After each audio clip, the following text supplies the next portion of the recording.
I know what you're thinking.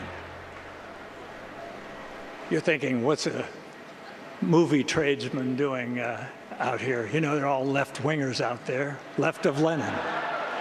At least that's what people think, but that's not really the case. There's a lot of conservative people, a lot of moderate people, Republicans, Democrats in Hollywood.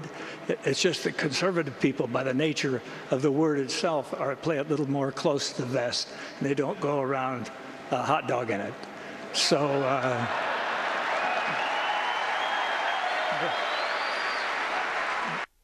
well, when Clint Eastwood took to the stage at the Republican National Convention and mentioned the conservatives in Hollywood, a lot of folks wondered where exactly those people were hiding. So imagine the reaction when actress Stacey yesterday used Twitter to express support for Governor Mitt Romney. She's best known for her 1990s role in the hit movie Clueless. She was the best friend of Alicia Silverstone's character. And her Twitter feed exploded after she tweeted this with a photo of herself with an American flag. This is what she wrote: "Vote for Romney, the only choice for your future." Well, not long after, presumed Obama supporters began insulting Dash for her opinion, some saying she isn't, quote, black enough. And it goes on from there. Joining us now is Ann Coulter. She's author of Mugged: Racial Demagoguery from the 70s to Obama. She's got a series of #1 bestsellers. This is just the latest in that series. #3, technically. Really? Congratulations. Thank you. Oh, look, she's disappointed. That's how successful she is when it comes to writing books. All right. So Stacey is probably not a name everybody knows, but they know that actress. I know probably. the actress. I love that movie, right? Clueless. Yeah. Okay, so this is just an example of what she got in response to her tweet saying, "Vote for Romney." You're an unemployed black woman endorsing Mitt Romney. You're voting against yourself thrice, you poor, beautiful idiot. And it went on from there. That's only, you know, what I can read. That's what you can read out loud. On the air. Right, that's how I found out about it that night. I got in, I started reading my Twitter feed and saw the retweets of the bile directed against her. You know, I really admire right-wingers in Hollywood. They're doing a very brave thing. It can hurt their careers. But there is no one braver in the world than a black conservative. What they go through, as Mia Love has seen, and Alan West, and Condoleezza Rice, and Clarence Thomas, Herman Cain, the list goes on and on. Just the vicious, actually racist attacks, not using the word Chicago or apartment, which liberals claim is racist when a Republican says it. No, the N-word we're talking about here.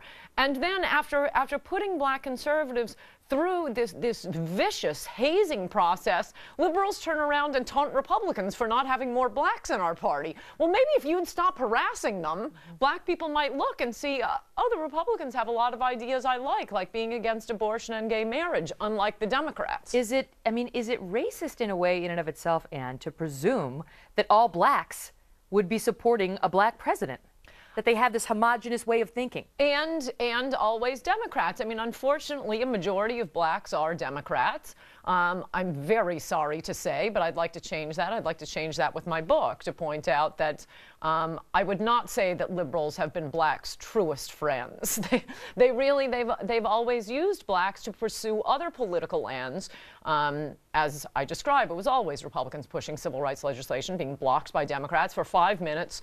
In 1964, Democrats pretended to care about black people, and then they just started slapping the civil rights label on causes having nothing to do with black people, and in fact often opposed by a majority of black people. But in today's day and age, the I think assumption is that Democratic policies are better for blacks than Republican policies because they believe in affirmative action and they believe in sort of a hand up, and a lot of blacks are struggling in lower socioeconomic neighborhoods, and they believe that the Democrats are the ones who are empathetic to that situation and not the Republicans who favor the rich. That's the line. That is certainly the line, and it is absolutely untrue. I mean, 4 years of Obama, there was an article going around yesterday on the Drudge Report that the 4 years of Obama has virtually wiped out the black middle class.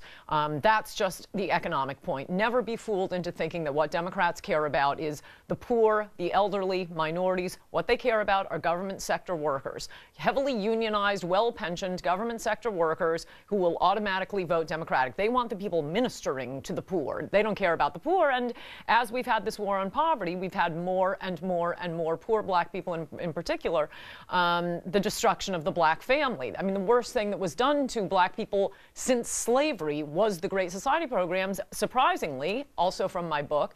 blacks had a higher marriage rate than white people did throughout the 20th century. Every decade, year, they checked what blacks were more likely to be married. Great Society programs hit, and that all falls apart, and now you have a 70% illegitimacy rate, which is incredibly destructive, more destructive than any policy Republicans, if they were as racist as Democrats claim they are. No, that 70% rate is just stunning and actual. I mean, we talked about it a couple weeks ago on O'Reilly, which is just a really disturbing number. I want to ask you about this.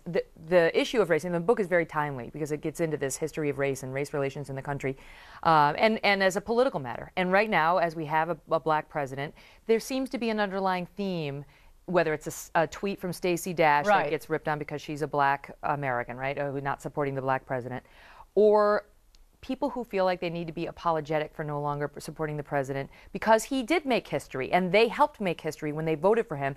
It was interesting to me, we saw Kid Rock, who is really apolitical. He's really described himself as more of an independent, but he's from Detroit and he's really done everything he can to help that city. He came out, he's now obviously seems to be favoring the Republican ticket, and came out and said this when introducing Paul Ryan. Listen.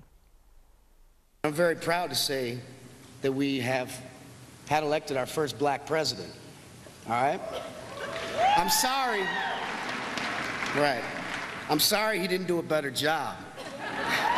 I really wish that he would have. I do. What do you think of that? No, it's true, and that is ultimately the larger point of my book. Don't make the same mistake again, America. More white people voted for Barack Obama in the 2008 election than have voted for a Democrat, than white people have voted for a Democrat for nearly 40 years.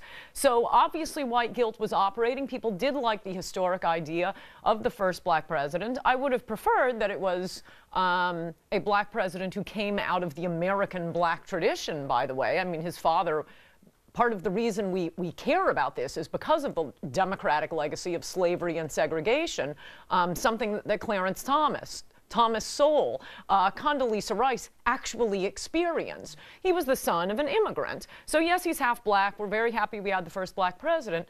But don't make the same mistake again. It has not helped black people. It has not helped America. White guilt has never produced anything good. The book is called Mugged: Racial Demagoguery from the 70s to Obama. Thank you so much for